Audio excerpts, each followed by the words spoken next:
जय श्री कृष्ण भक्तों, आज हम इस वीडियो के माध्यम से श्रीमद् भागवत कथा का 14वां भाग सुनने जा रहे हैं। जय श्री कृष्ण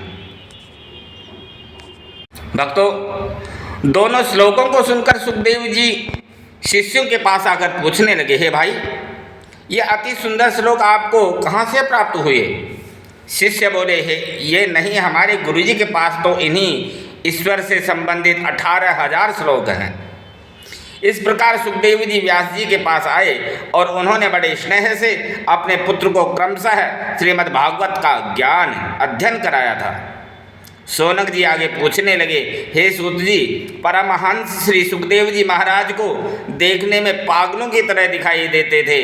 राज ऋषि परीक्षित को भक्तों में श्रेष्ठ हैं, उनके पास किस प्रकार गए और कथा सुनाई। महाराज, परीक्षित ने इतनी सरलता से राज्य लक्ष्मी का त्याग कैसे कर दिया? सूत जी कहने लगे, द्वापरे समनु प्राप्ते तृतीय युग पर्यये जात पराश राद्योगी वासव्याम कलया हरे।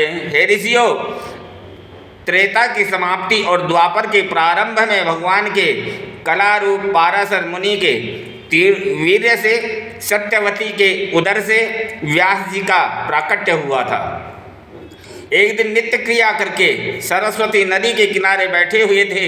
वहीं बद्रिकाश्रम में उन्होंने सोच विचार करके भूत भविष्य के ज्ञाता ने अल्पायु और भाग्यहीनों के आलस्य को देखते हुए वर्ण और आश्रमों के हित के लिए यज्ञ बराबर होते रहें, उनका विच्छेद न हो, इसलिए वेद की 4 शाखाएं कर डाली।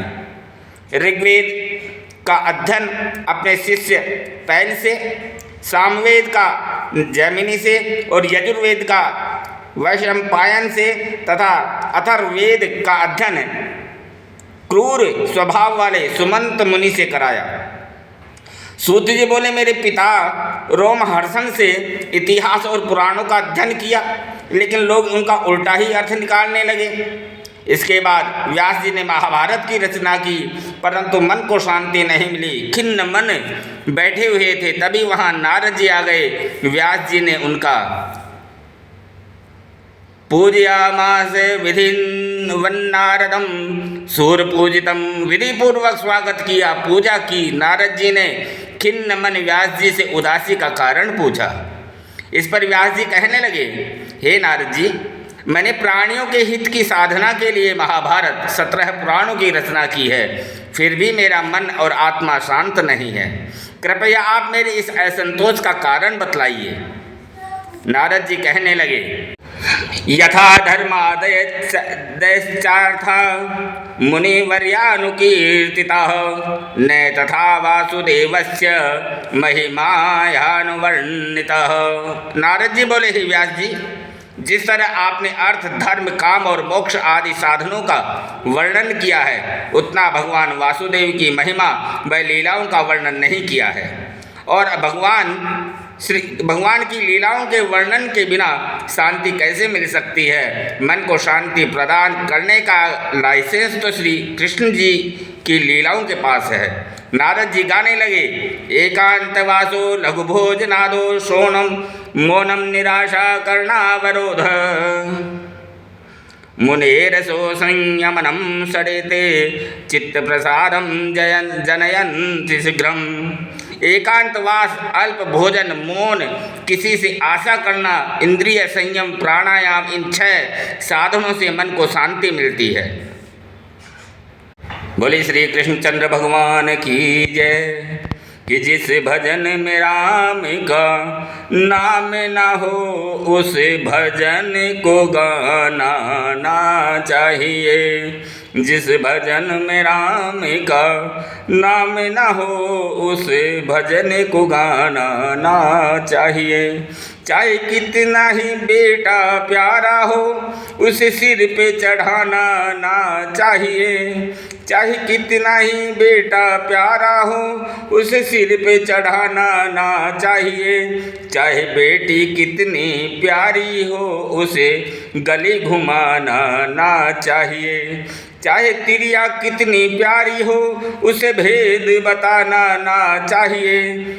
चाहे तिरिया कितनी प्यारी हो उसे भेद बताना ना चाहिए। चाहे भाई कितना दुश्मन हो उसे पीठ दिखाना ना चाहिए।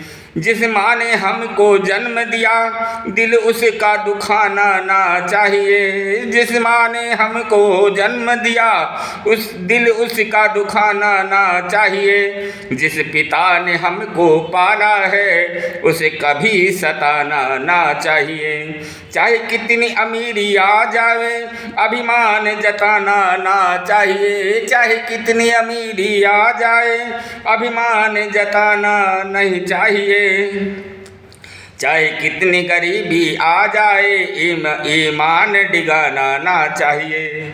अतः व्यास जी आप भगवान श्री कृष्ण की लीलाओं कथाओं का वर्णन करिए, तभी मन को शांति मिलेगी। अब मैं तुम्हें अपने बारे में बतलाता हूँ।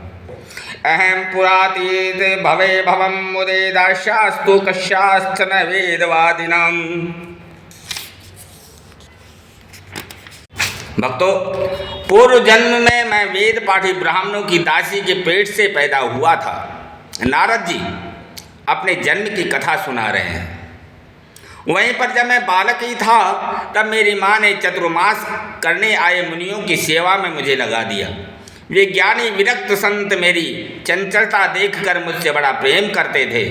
मैं उनका झूठा भोजन दिन में एक बार ही पाया करता था और वही भगवान की कथा कीर्तनों को सुनने के कारण ये नवाहम भगवतो वासुदेवस्य वेधस, मेरी बुद्धि निर्मल होकर भगवत भक्ति में जम गई।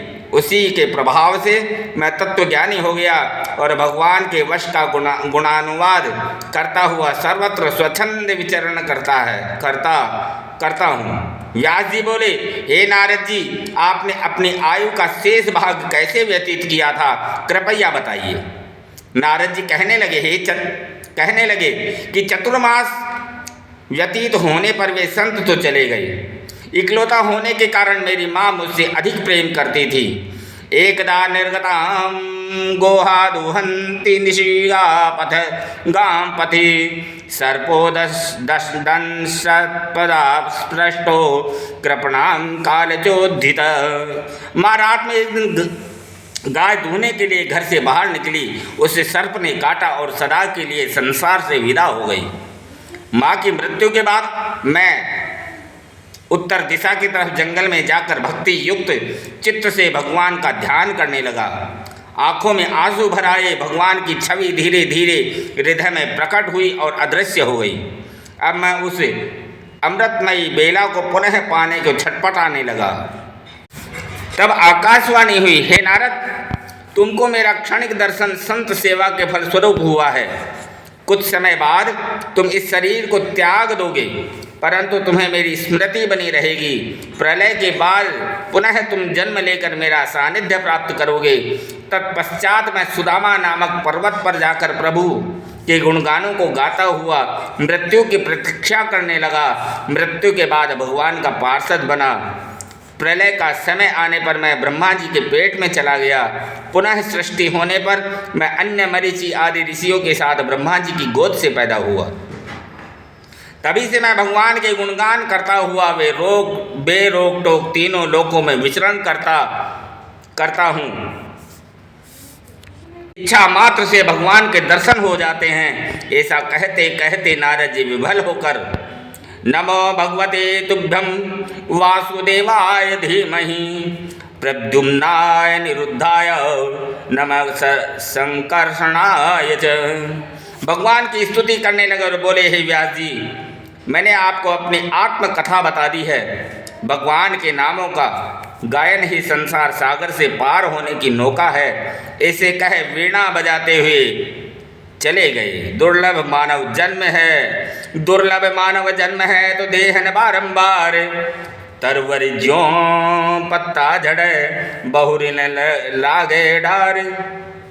कलयुग केवल नाम आधारा सुमिरि सुमिरि नर उतरहीं पारा।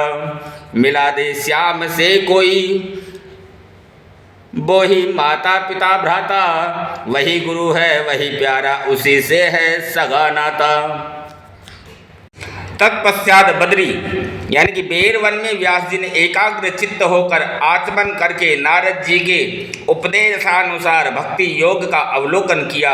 इसके बाद में श्रीमद् भागवत की रचना की, जिसमें 18,000 श्लोक हैं, 12 स्कंद हैं। यह कथा पुराण श्लोक शोक मोहादि को दूर करने में भक्ति उत्पन्न कर देती है। फिर व्यास जी ने इसे सुखदेव को पढ़ाया। शौनकादि बोले, प्रभु सुखदेव जी ने तो परमहंस व्रति के संपूर्ण पदार्थों में उपेक्षा भाव रखने वाले थे, फिर उन्होंने इस पुराण का अध्ययन क्यों किया? सूत जी बोले, हे ऋषियों, जिनके हृदय की क्रोध अहंकार की ग्रंथियां टूट चुकी हैं और सदा आत्मस्वरूप में रमण करते रहते हैं, ऐसे अनेकों ऋषि व मुनि भगवान की भक्ति बिना स्वार्थ के लिए ही करते रहते हैं। जय श्री कृष्णा भक्तों, वीडियो को लाइक शेयर और सब्सक्राइब जरूर करें। जय श्री कृष्ण।